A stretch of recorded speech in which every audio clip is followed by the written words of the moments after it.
for the third time this year on Saturday afternoon, while the Chargers and Ravens have round 2 of their bout in the AFC on Sunday in Baltimore. So right now, let's begin at the beginning and dive into the first game of the weekend in AFC South showdown in Houston. And with more on this matchup, here's Randy Moss. Okay, Frank Reich has been a part of some amazing comebacks in his days as a quarterback, first in college and then in the NFL. But he said those aren't as satisfying as what he has experienced this year with the Colts in his first year as an NFL head coach. As a player, those were 1-game comebacks. The Colts this year have made a 10-game comeback. They started 1-5, and now they've made it to the playoffs, just the third team in the Super Bowl era to pull that off. He said the team has had some outstanding practices this week as they prepare to meet their divisional rival Texans for the third time this year. He doesn't expect many new wrinkles. He said the vast majority of the game will fall under the category of we know them and they know us. Injury-wise, defensive end Tyquan Lewis and wide receiver Ryan Grant have been ruled out, but Reich said he is very optimistic he'll get center Ryan Kelly back into the starting lineup. Okay? Randy Moss, appreciate the update on all around. I know T.Y. Hilton's been a bit banged up in this one, so there's a lot of ins and outs, a lot of great storylines in this matchup alone. Nate, what's your favorite? My favorite is Deshaun Watson up against the Colts, and for me it's going to be first and second downs where he's going to have to make big plays, so it makes it easier for him because they're the 5th worst team on 3rd and 7+. So when he gets in those situations, sometimes he presses or hangs onto the ball a little bit too long. I wanted to give you guys some X's and O's and feed you that. All right. But let's peel that back for a second. The biggest storyline is Deshaun Watson's legacy. When we had him on the show, pre-draft, I remember talking to him, and I said, what can we expect from you in the future? Now that we have Deshaun Watson in the league, what is your resume going to look like years from now? And this is what he said.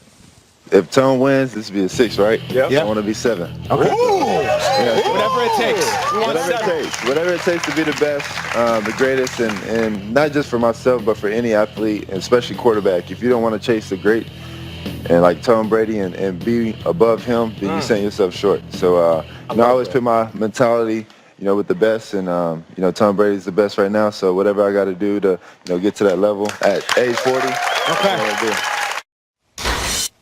Wow. Every time we find him in the playoffs, I'm going to play that clip. Okay. They win this weekend, I'm going to play it next week. I love this. And if they get into the Super Bowl, I'm going to play it right before the Super Bowl. They win the Super Bowl, I'll play that again. So for me, it is about Deshaun Watson. Sometimes you got to say things. Put them out there so you can go get them. There's a lot of power in the tongue. Look at the Baltimore Ravens quarterback, Lamar Jackson. When they talked to him, he said, I'm here to bring a championship to this team. I love the fact that guys can throw it out there. Let's see if he goes and grabs it. Let's see, on the other side of the ball, I feel like everybody's talking about Deshaun Watson and DeAndre Hopkins and what they've done. They look so red hot going into this playoff stretch. There's a receiver on the other side of the ball that definitely deserves a little attention. You give him love and toe drag. Swag is one of the best receivers in the regular season, averaging over 90 yards a game, and it's T.Y. Hilton. He's going to have a day because he always does against his team. There's just certain teams that get the best of you, and T.Y. Hilton sort of has the number of the Texans. He's played 7 games there in his career, guys. 7 touchdowns, averaging 133.3 yards a game in that building. 7 touchdowns in 7 games played. That's crazy, and that's just in that building. So he's even got more touchdowns because they play in Indianapolis, and it's also bonkers. He is dealing with an ankle injury. All week he's dealing with it, and he's saying things like, I feel like I'm going to get better now because I want to play in this matchup. Jonathan Joseph, who he fought with, I remember the end of last season, the regular season, they were sharing words. He was called the clown. T.Y. was, so I have a feeling he's going to play, through his injury, and he's going to be he could have a better day than DeAndre Hopkins. Yeah, he's been playing through his injury so far this season. Yeah. And playing at a high level. T.Y. Hilton, we see you, we love you. I hope he has a huge day. He's one of the great players in the league. Feeling he will. Indianapolis, he's not been in the playoffs, but I hope he has a huge day.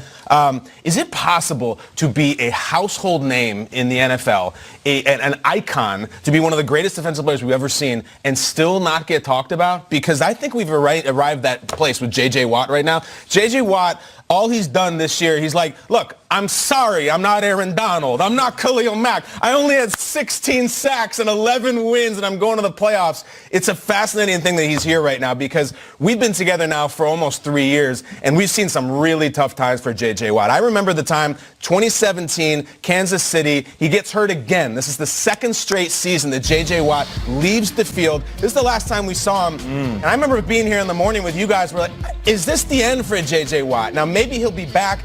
Is it really reasonable to assume he's going to be J.J. Watt again? That was a terrible, terrible night for Houston, for the NFL. I remember there was a shot, they followed him all the way into the ambulance. They saw him get in, and it felt like the page was turning. Guys, all he's done is just show up and, like I said, have 16 sacks, have a bunch of games with multiple sacks. It's an awesome, awesome thing. After that game that night, he tweeted it himself. He went on social media where there's a huge following, and he just said, look, I'm not going to lie. This is unbelievably tough for me. It was a terrible, demoralizing moment. I can't sugarcoat. I'm devastated. All I want to do is be out there. All I want to do... I'm sorry. And when you read it and you're like, I'm devastated too, because I know we're never going to see that 16, 17 sack guy again. I've seen too many injuries, back injury, foot injury. Yeah. It shows he's incredible this year. He's incredible. And wouldn't you know, he faces Andrew Luck, the guy who, no one has sacked Andrew Luck more. Watt has not sacked anybody more. 11 sacks in 8 games. It's incredible that we're not only seeing Andrew Luck back, but we're seeing J.J. Watt back together. J.J. saves the world, ends Indianapolis. It's very cool to see. Kyle, when talking to him preparing for the Texans-Jets game, he said, after my injuries, I was surprised that coordinators would give me single coverage. And every time they do moving forward, I will make them play. So if you're at home and you're watching this game, every time J.J. Watt has one guy on him, just pay attention to him. He'll make a big play. That's awesome stuff. These teams have played twice already here, obviously, and the first time they played, I thought it was one of the gutsiest decisions any coach has made. Let's get into it. The Colts were 1-2. They had the ball in overtime in a tie game playing against the Houston Texans. It's 4th and 4 on their own 42, and Frank Reich actually decides to go for it. Had it. It was almost the end of the world, Trags. Incomplete. 2 seconds later, Deshaun Watson hits DeAndre Hopkins. The Houston Texans hit a field goal, and we came in here on Monday, and we dissected this one. This is the play. Immediately after, Hopkins puts him right into field goal range, and that's how that game was decided. Ball game in overtime. Look, the tie, all they do is take knees, they would have tied this game. All they do is punt the ball, they would have tied this game. They went for the win, and they put it out there that we are not going to ever be passive this season. That loss put them at 1-3 for the year. They're now in the playoffs playing the Houston Texans again. Guess who their coach is? Guess what round this is?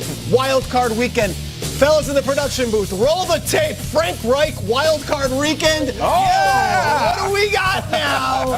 His first time as an NFL head coach in the Wild Card Weekend. Let's go back to his first time playing as quarterback in a Wild Card Weekend. The greatest comeback in NFL history. It's awesome. They were down 28-3 at the half. They were down 35-3 in the third quarter, and they won.